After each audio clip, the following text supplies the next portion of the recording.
Bom dia, meu irmão, bom dia, minha irmã. Nós hoje estamos dando início à nossa escola bíblica dominical neste domingo, dia 26 de julho de 2020. Já estamos chegando já ao final de julho. Este é o último domingo, então, deste mês e nós vamos, então, ver o nosso estudo na Palavra de Deus nesta manhã de domingo. Bom, a nossa lição hoje ela tem como título Engajamento Solitário. Esta é a nossa lição número 4 da nossa revista Palavra e Vida. Domingo passado nós estudamos aqui a lição que tinha como título Oração como Refúgio. Agora, será que a vida cristã fica reduzida somente à oração? Né? Às vezes a gente quer explicar a palavra oração, a gente diz que orar significa...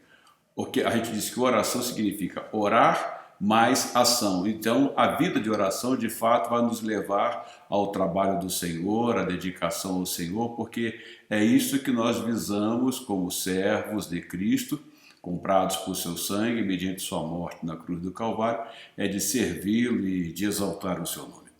Então, a nossa lição de hoje, ela tem então como título engajamento solitário, né? Então nós vamos ver o que nós temos aqui pela frente. Bom, a nossa lição ela está baseada neste texto de Filipenses, da carta aos Filipenses que o apóstolo Paulo escreveu, no capítulo 2, do verso 1 ao 11. O texto nos diz aqui, assim: se por estarmos em Cristo, nós temos alguma motivação, alguma exortação de amor, alguma comunhão no Espírito, alguma profunda afeição e compaixão, completem a minha alegria, tendo o mesmo modo de pensar, o mesmo amor, um só Espírito e uma só atitude. Nada façam por ambição egoísta ou por vaidade, mas humildemente considerem os outros superiores a si mesmos. Cada um cuide não somente dos seus interesses, mas também dos interesses dos outros. Seja a atitude de vocês a mesma de Cristo Jesus, que, embora sendo Deus, não considerou que o ser igual a Deus era algo a que devia apegar-se, mas esvaziou-se a si mesmo, vindo a ser servo, tornando-se semelhante aos homens.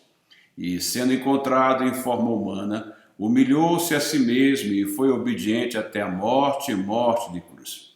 Por isso Deus o exaltou à mais alta posição e lhe deu um nome que está acima de todo nome, para que ao nome de Jesus se dobre todo joelho no céu, na terra e embaixo da terra, e toda língua confesse que Jesus Cristo é o Senhor, para a glória de Deus Pai. Filipenses capítulo 2, do verso 1 ao 11.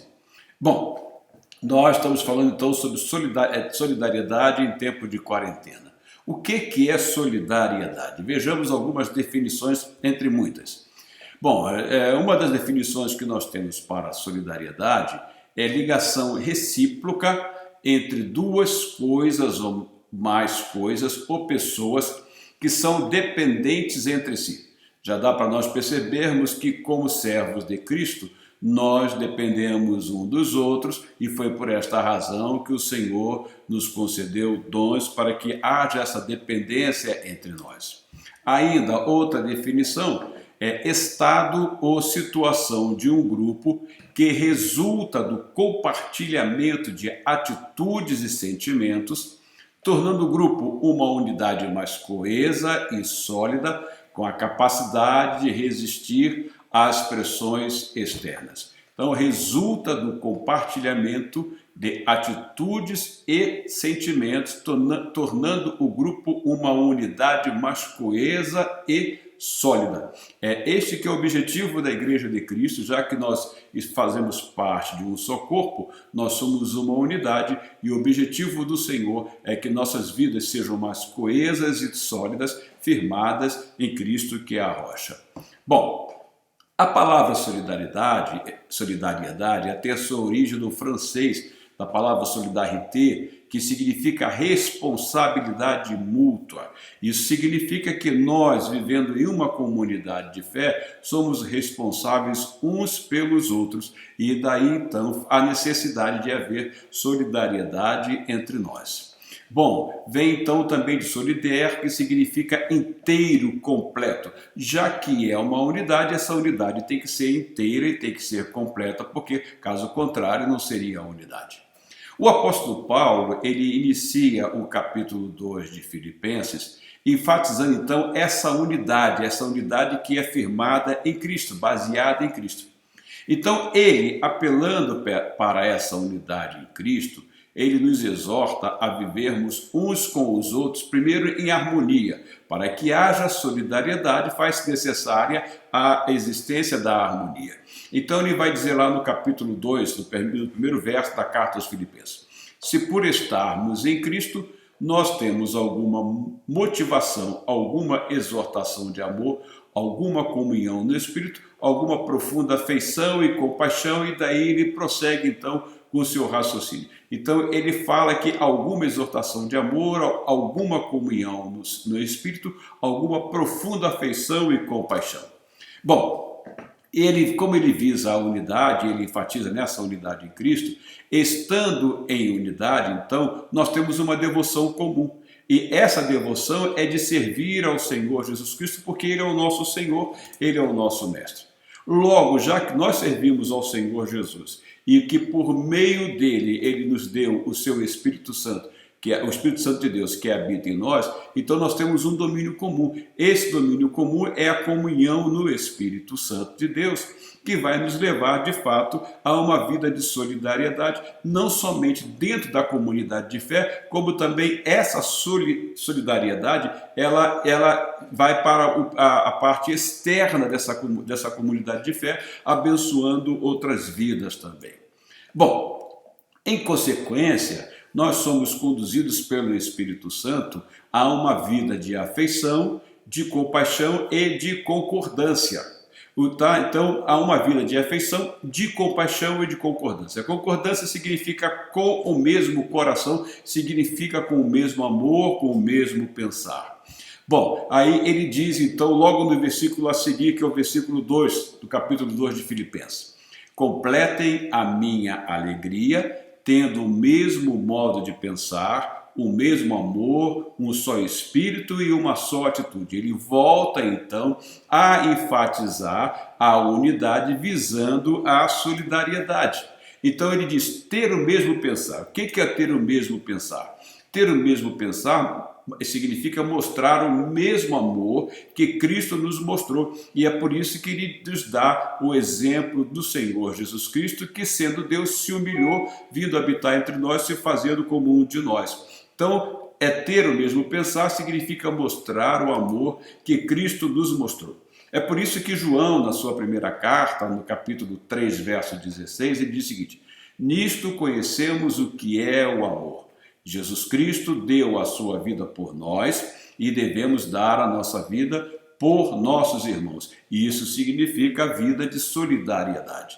Então somos chamados pelo Senhor a compartilhar atitudes e pensamentos.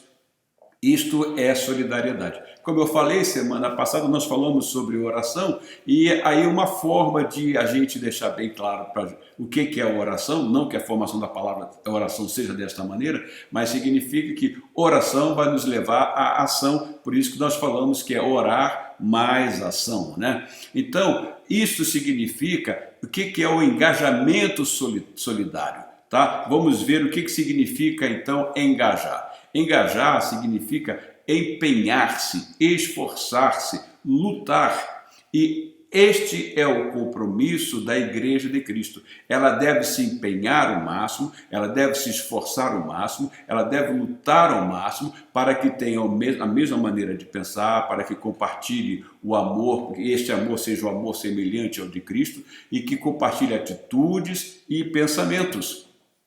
Veja que o próprio apóstolo Paulo fala na carta aos Colossenses, no capítulo 3, dos versos 11 ao 14. Nessa nova vida, já não há diferença entre grego e judeu, circunciso e incircunciso, bárbaro e cita, escravo e livre, mas Cristo é tudo e está em todos. Olha a unidade. Portanto, como povo escolhido de Deus, santo e amado, revistam-se de profunda compaixão, bondade, humildade, mansidão e paciência. Olha aí a solidariedade.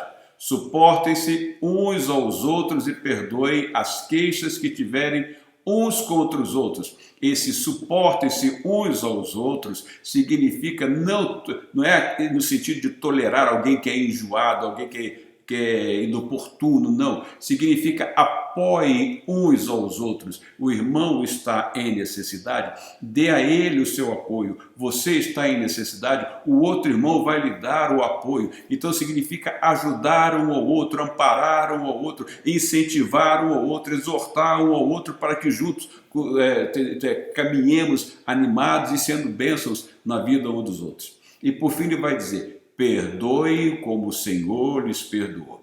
Acima de tudo, porém, revistam-se do amor, que é o elo perfeito. Ele diz, acima de tudo, ou seja, antes de tudo isso, isso só é possível se vocês estiverem revestidos do amor, que é o elo perfeito, que vai fazer essa perfeita união para que nós possamos ter uma vida de solidariedade. E é o amor que vai nos levar a esse empenho, a esse esforço, a essa luta para que nós sejamos bênçãos na vida um dos outros e o nome do Senhor Jesus seja então glorificado.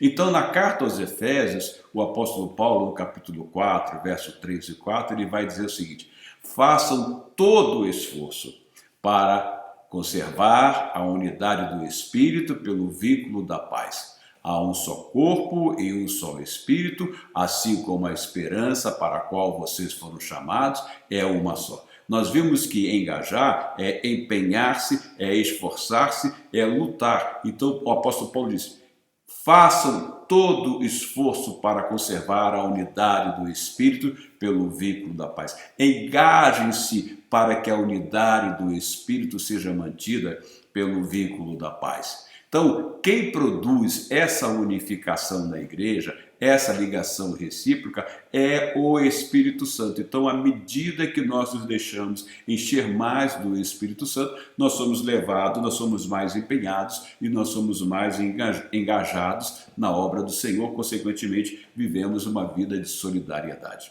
Ainda voltando ao apóstolo Paulo, já que ele foi quem mais escreveu no Novo Testamento, na sua primeira carta aos Coríntios, no capítulo 12, do verso 12 ao 14, ele diz: ora, assim como o corpo é uma unidade, embora tenha muitos membros, e todos os membros, mesmo sendo muitos, formam um só corpo, assim também com respeito a Cristo. Pois em um só corpo, todos nós fomos batizados em um único Espírito, quer judeus, quer gregos, quer escravos, quer livres. E a todos nos foi dado beber de um único Espírito. O corpo não é composto de um só membro, mas de muitos. Esse muitos é por meio do Espírito que vai nos conduzir à unidade em Cristo. E esta unidade é que o apóstolo chama a atenção para que nós a conservemos, visando justamente a unidade do Espírito pelo vínculo da paz. Então, Paulo pede ainda: completem a minha alegria. Olha, Paulo está falando com a igreja de Filipe, tá? Essa igreja ela foi muito participativa no ministério do apóstolo Paulo. Essa igreja deu suporte, deu muito suporte ao ministério do apóstolo Paulo. Então essa era uma igreja que trazia muita alegria ao apóstolo Paulo. Mas como havia algumas coisas lá que eram necessários, alguns ajustes, ele diz: completem a minha alegria. Completem a minha alegria tendo o mesmo modo de pensar, o mesmo amor, um só espírito e uma só atitude. Olha, veja só, quando o apóstolo Paulo fala isso, completem a minha alegria, é necessário que nós nos lembremos onde estava o apóstolo Paulo. Olha, o apóstolo Paulo, quando escreve essa carta aos Filipenses, ele estava preso em Roma. É possível alguém estar preso e ele sabia que a sua morte se aproximava e ele dizer: completem a minha alegria? Sabe por que ele falava isso? Porque ele não considerava a sua vida como algo de especial, não. Ele dizia que para ele o viver era Cristo e o morrer era ganho. Ele, na prisão, ele estava preocupado com as igrejas, ele estava preocupado com seus irmãos em Cristo.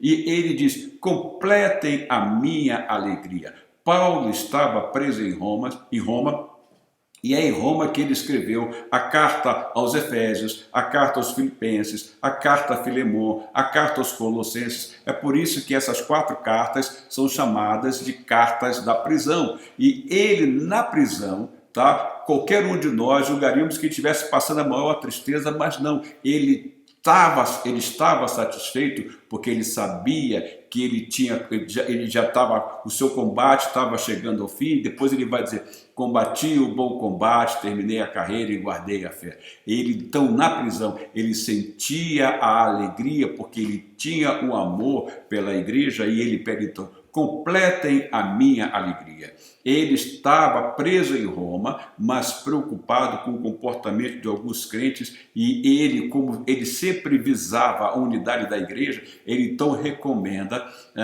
nessa carta de Filipenses, no capítulo 2, verso 3, o seguinte: nada façam por ambição egoísta ou por vaidade, mas humildemente considere os outros superiores a si mesmo. Uma vida de solidariedade vai fazer com que não vejamos diferença alguma entre o irmão, entre o outro, ou entre um ser humano e o outro, porque todos nós somos iguais. Tá? Então, Paulo diz o seguinte: nada façam por ambição egoísta ou por vaidade, mas humildemente considere os outros superiores a si mesmo. Ninguém é melhor diante do Senhor. Todos nós, se estamos na casa do Senhor, se fazemos parte desta unidade, se fazemos parte deste corpo de Cristo, que deve ser um corpo unido, já que a igreja é o corpo de Cristo, e este corpo, que é a igreja, é a visibilidade de Cristo do mundo. Paulo diz o seguinte: olha, ninguém é diferente, ninguém é melhor do que o outro. Todos vocês, todos nós fomos salvos pela graça. Então complete a minha alegria vivendo em amor. Nada façam por ambição egoísta ou por vaidade, mas humildemente considerem os outros superiores a si mesmo. Então, o que Paulo estava preocupado? Havia o risco de divisão da igreja, e isso afetava o apóstolo Paulo. E ele estava então preocupado, e ele vai então fazer o quê? Ele apela para a humildade, porque a humildade busca o interesse do outro, não o próprio. Não é uma vida egoísta. Ele diz: nada faça por ambição egoísta.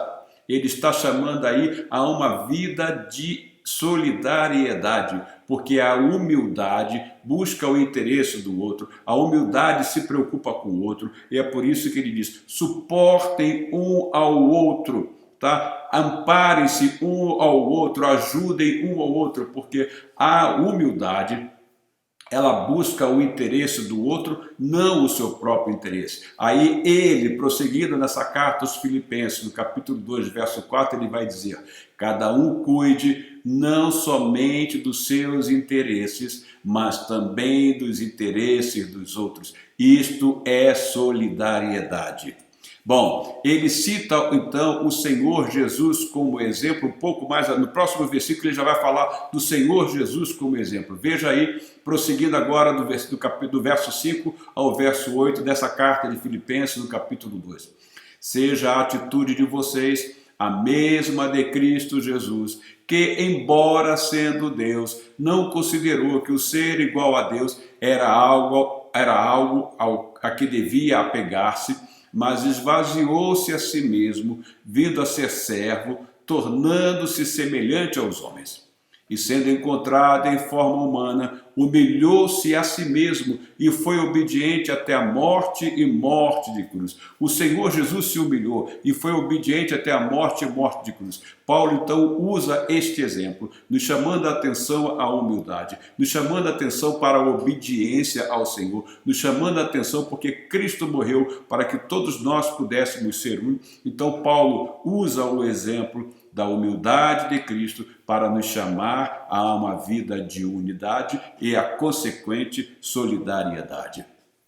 Bom, o que nós vemos é o seguinte, que o amor nunca se afasta das alegrias e das dores dos outros, e é por isso que nós somos lembrados de novo pelo apóstolo Paulo, quando ele escreve aos Romanos, do capítulo 12, do verso 9 ao 16. Você está lembrado que eu já falei em aulas passadas aqui, que a carta aos Romanos, do capítulo 1 até o capítulo 11, ela é teologia, ela é cristocêntrica, ela vai falar de cristologia, né? E a partir do capítulo 12 até o 16, Paulo vai falar do comportamento do cristão. Então ele diz lá, começando lá no capítulo 12 de Romanos, do verso 9 ao 16, ele diz: o amor deve ser sincero, odeie o que é mal, apeguem-se o que é bom, dediquem-se uns aos outros com amor fraternal, com amor entre irmãos. Isto é solidariedade.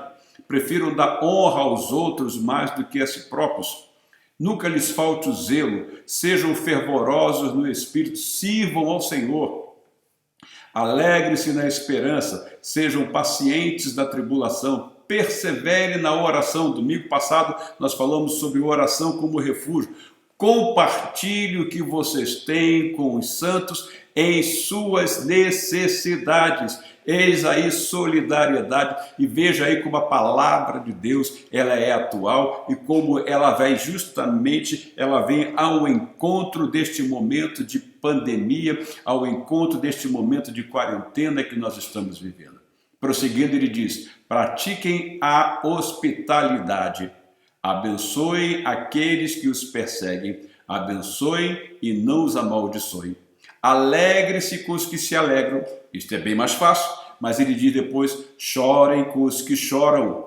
Tenham uma mesma atitude uns para com os outros. Se lembra que ele diz anteriormente: considerem os outros superiores a si mesmo, não sejam orgulhosos, mas estejam dispostos a associar-se a pessoas de posição inferior.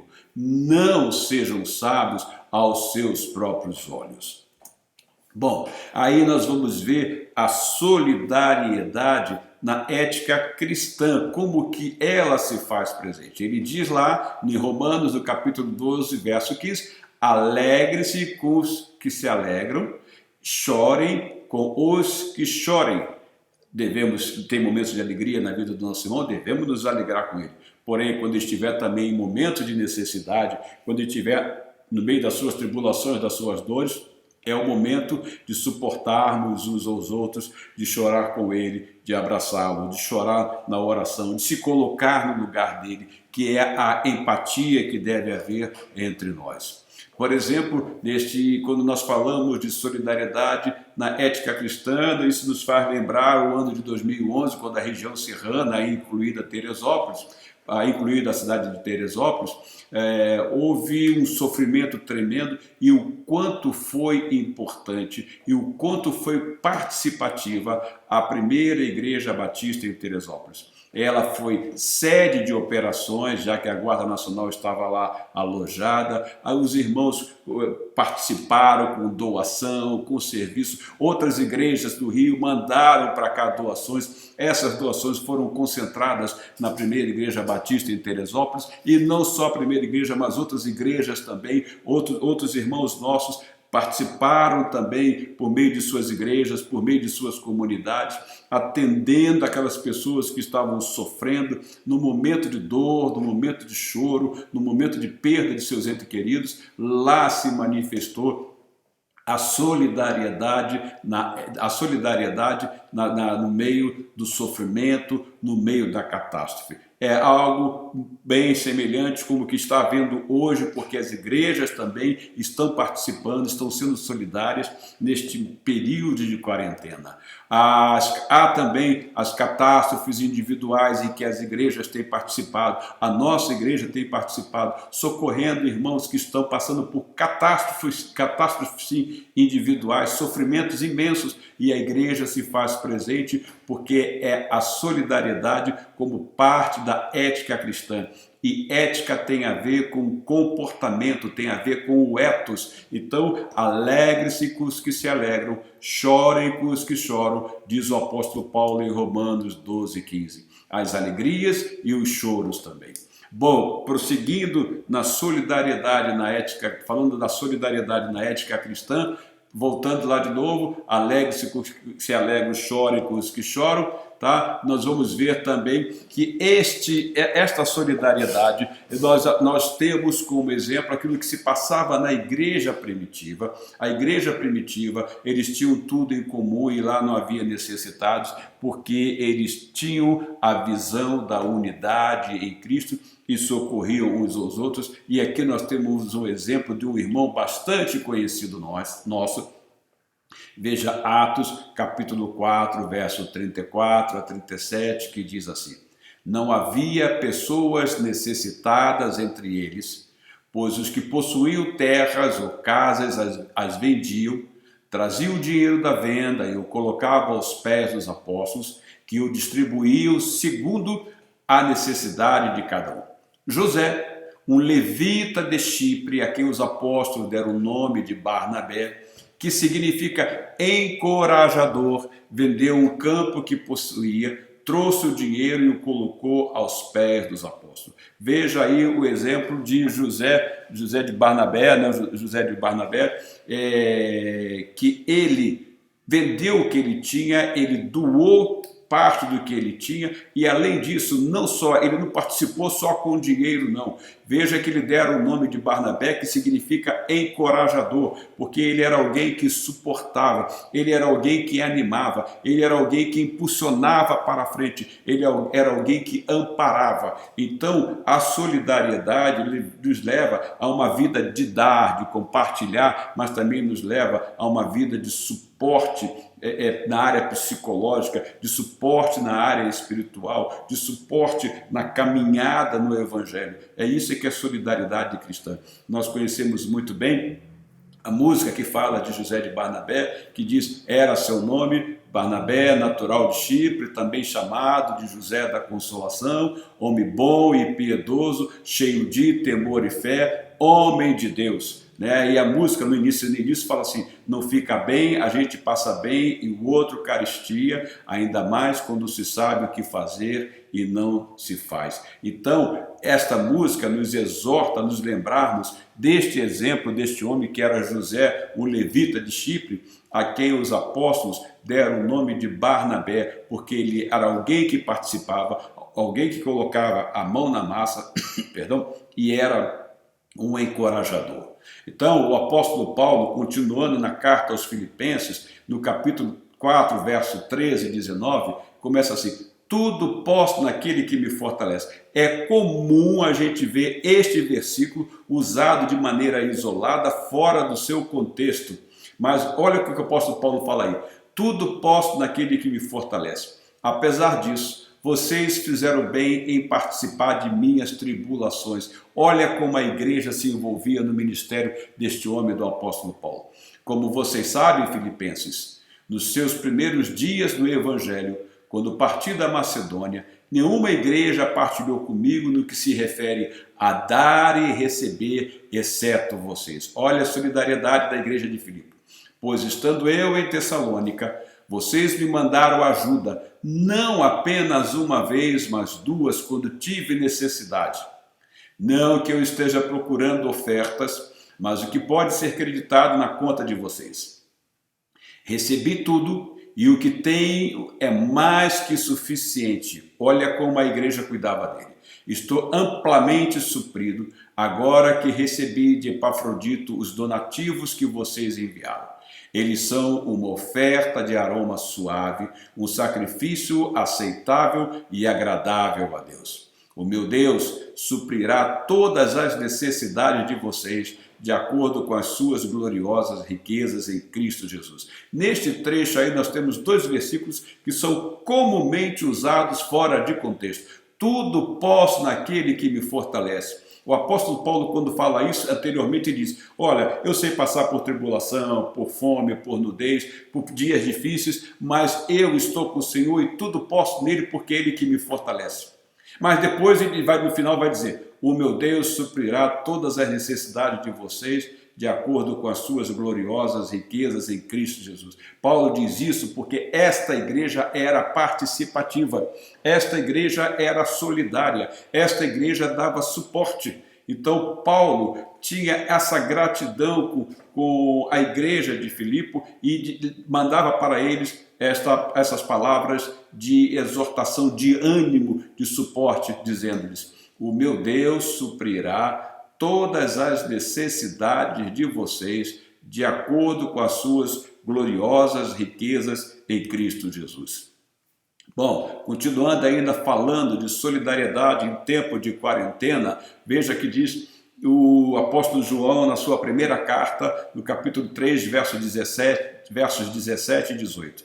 Se alguém tiver recursos materiais e vendo seu irmão em necessidade, não se compadecer dele, como pode permanecer nele o amor de Deus?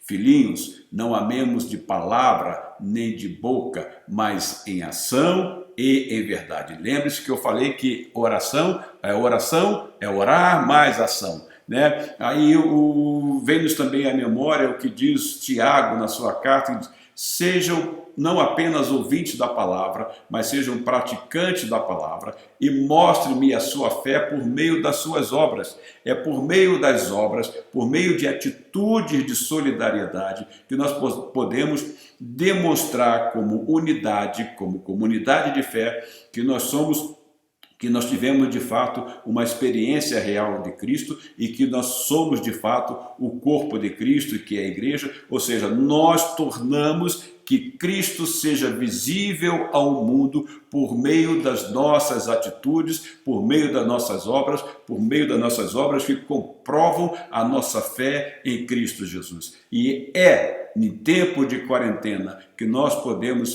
fazer isso, e a igreja está fazendo. Se alguém tiver recursos materiais e vendo seu irmão em necessidade, não se compadecer dele, como pode permanecer nele o amor de Deus? Filhinhos, não amemos de palavra nem de boca, mas em ação e em verdade. Prosseguindo ainda, a participação, a solidariedade nesse tempo de quarentena, nós temos visto aí a participação das igrejas batistas e de igrejas de outras denominações também. Olha, as igrejas como a primeira igreja batista em Teresópolis está fazendo distribuição de cestas básicas, tá? A igreja, por exemplo, a primeira igreja batista em Teresópolis, os jovens se juntaram e colocaram à disposição dos nossos irmãos mais idosos, daqueles que ficaram em casa isolados, precavidos, porque não podem, fazem parte do grupo de risco e não podem ir ao supermercado, eles se colocaram à disposição para fazer as compras de supermercados e levá-las e entregá-las a esse irmão ou aquela irmã que estão necessitados, né? Então é a participação, é solidariedade, são cestas básicas, é esse serviço de entrega em casa, de entrega em domicílio, que é o delivery, são outras atitudes mais que a igreja está tendo, entendendo que é por meio dessas atitudes que o nome de Cristo ele é exaltado, ele é glorificado. Ainda continuando com solidariedade em tempo de quarentena, nós temos a Junta de Missões Mundiais da Convenção Batista Brasileira. Esta Junta de Missões Mundiais, ela está presente em 85 países do mundo. Esta Junta de Missões Mundiais, ela tem mais de 2.000 missionários espalhados pelo mundo. Essa Junta de Missões Mundiais, ela foi criada em 1907. E desde então ela tem anunciado o Evangelho, e anunciado o Evangelho não só com palavras, não, mas com ações, com atitudes, não é isto?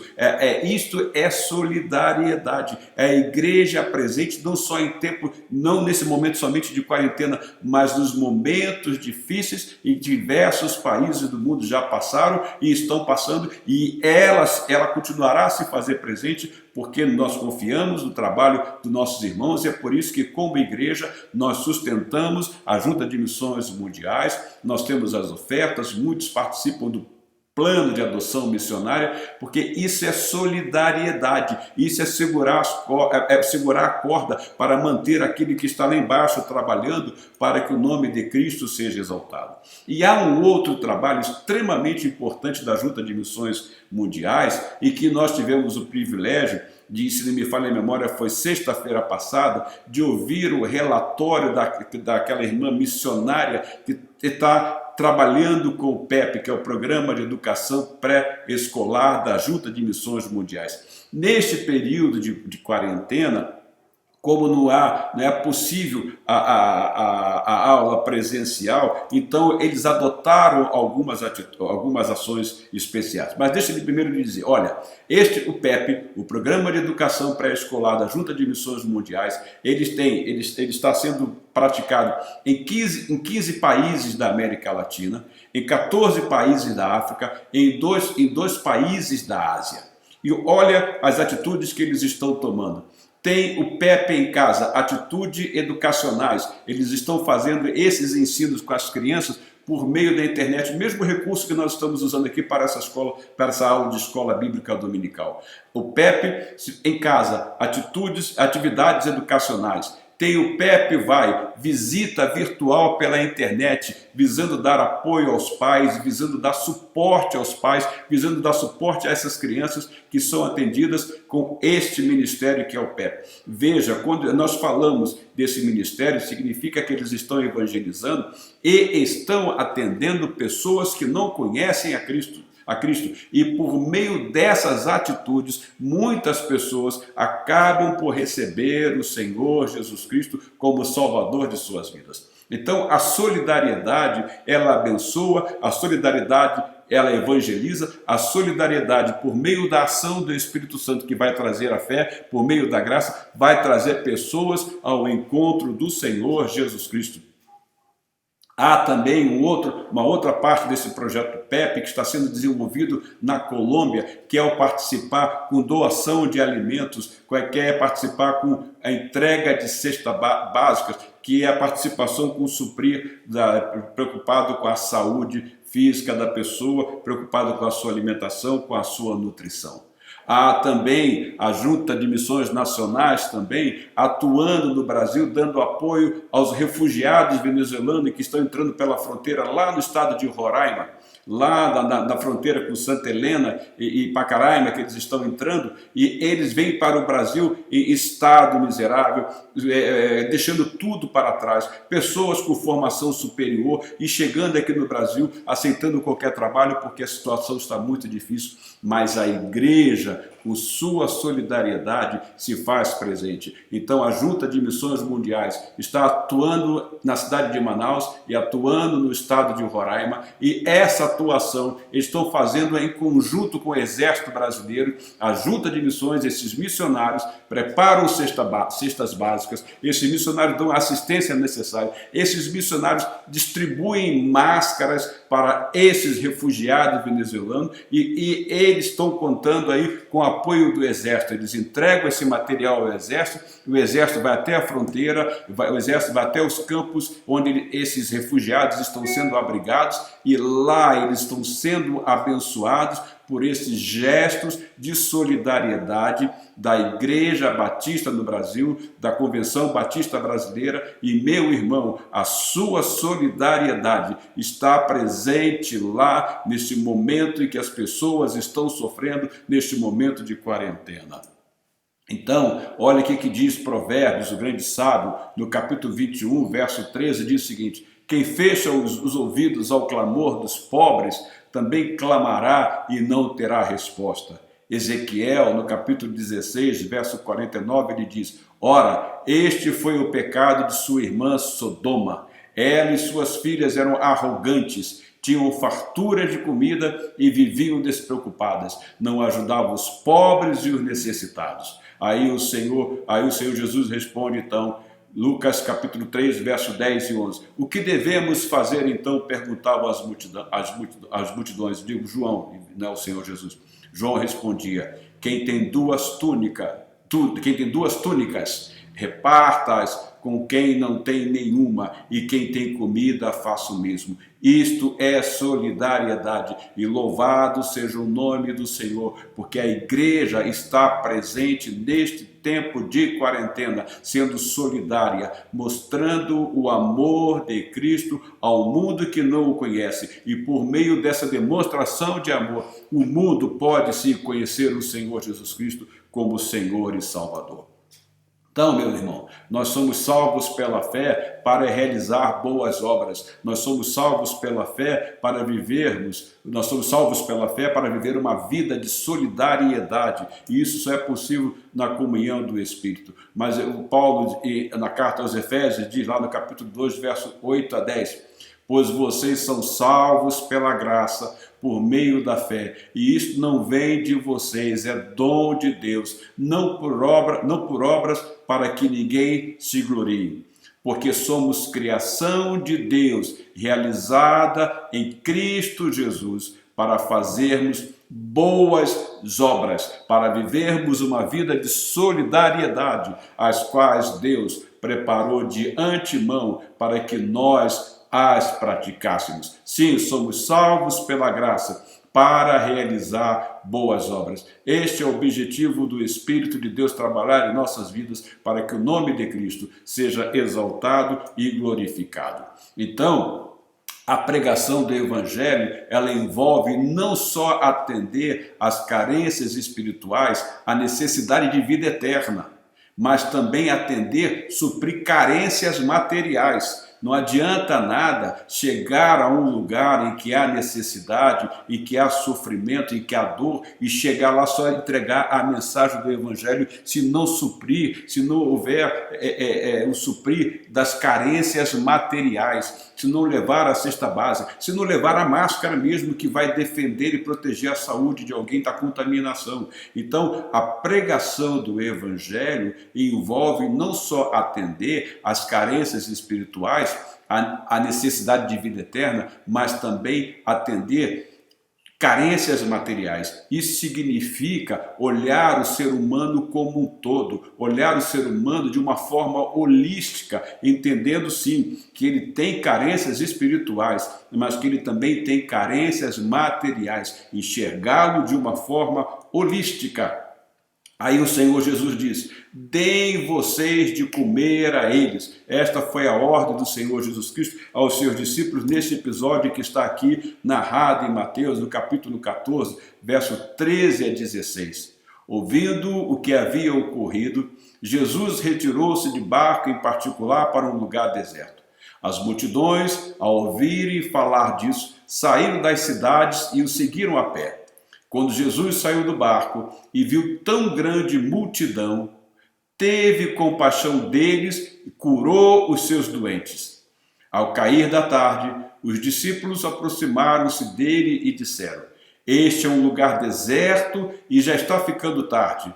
Manda embora a multidão para que possam ir aos povoados comprar comida. Respondeu Jesus: eles não precisam ir. Dê-lhe vocês algo para comer. Isto se passa aqui na multiplicação dos peixes e dos pães.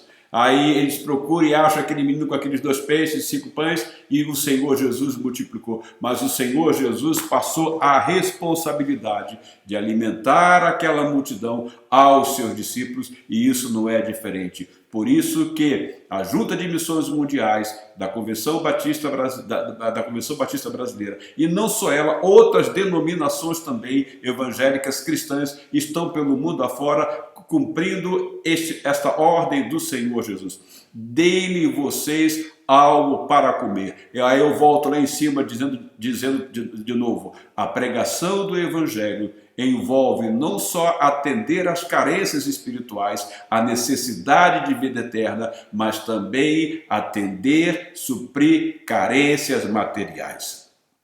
Então, vida de entrega ao Senhor é vida de entrega às necessidades do próximo. E é este o entendimento que o Senhor tem nos dado como igreja. Lucas, no capítulo 10, verso 27, o Senhor Jesus fez o seguinte, ele respondeu: ame o Senhor, o seu Deus de todo o seu coração, de toda a sua alma, de todas as suas forças e de todo o seu entendimento, e ame o seu próximo como a si mesmo. Isto é solidariedade, e louvado seja o nome de Deus, porque a igreja tem demonstrado isto neste período de quarentena, e que isto continue, que nós continuemos sempre com esta visão de nós devemos amar o Senhor, ame o Senhor, o seu Deus, de todo o seu coração, de toda a sua alma, de todas as suas forças e de todo o seu entendimento, e ame o seu próximo como a si mesmo. Isso é o resumo de toda a lei que você vai encontrar lá em Êxodo capítulo 20. Então, isto é o chamado. Quando nós amamos ao Senhor, consequentemente isso nos leva ao amor ao próximo,